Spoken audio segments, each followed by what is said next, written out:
Hi, my name is Charlie McGrath. I'm the founder of WideAwakeNews.com and a host on the Rinse Radio Network. I want to talk about what I believe is an imminent terror attack coming into this country. And I'm not talking about airplanes or brown-colored people flying in here and attacking us. I'm talking about a financial terror attack, another financial terror attack. In fact, this one will be the coup d'etat on liberty and sovereignty around this planet. I'm talking about a cabal of globalist elite banksters who want to finish the job they began in 2008. Now, our mainstream media is covering topics that are completely and utterly useless for us to consider. Even a lot of alternative media are wasting their time talking about things such as birther issues. You know, the fact of the matter is, birther issues are irrelevant.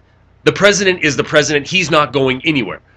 The Supreme Court voting on Obamacare is irrelevant. It's a distraction. Obamacare has as much chances of being implemented as us finding WMDs inside of Iraq. These distractions are put out there for a very, very good reason, to keep us talking and arguing politically about irrelevant topics. See, this is what you can do in a democracy.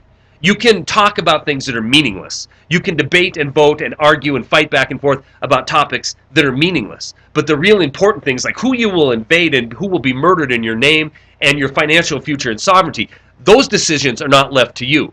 Case in point, Der Spiegel, in an interview with Wolfgang Schäuble today, he reiterates what he has been saying for the last 2-3 years. Back in the beginning of this European debt crisis, Schäuble whispered into Merkel's ear saying, we need to use this crisis in order to rewrite the German constitution, in order to give more power to Brussels. You know, he's on the same message today as he was then. In this interview, he said, the most important things for the nation of Europe, the nations that make up the EU zone, is for them to give up their jurisdiction over fiscal policy. He wants them to be individuals still and have this token democracy, these token borders, and this token representative government. But when it comes to things like fiscal policy, they don't get to choose anymore.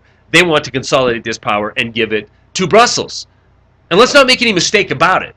We've already went through this transition where we've had representative government and now we have bankster government. And in fact, if you look at the Wall Street Journal article I'll attach with this video, you'll see how they're all on board about pumping up a central bank, a more powerful central bank of Europe. In fact, the title of the article is How the Europeans Need a Federal Reserve.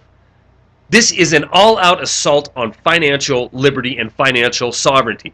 And I've said it before and I'm going to say it again. Look, if you live in a finocracy, financial democracy, you have no freedom.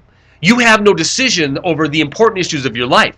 You can squabble about things like gay rights or gay marriage or irrelevant border laws or irrelevant healthcare laws, or you can be treated to the latest coach pedophile. But when it comes to important topics like who's going to be murdered in your name and your own financial future, you don't get to decide them in a finocracy.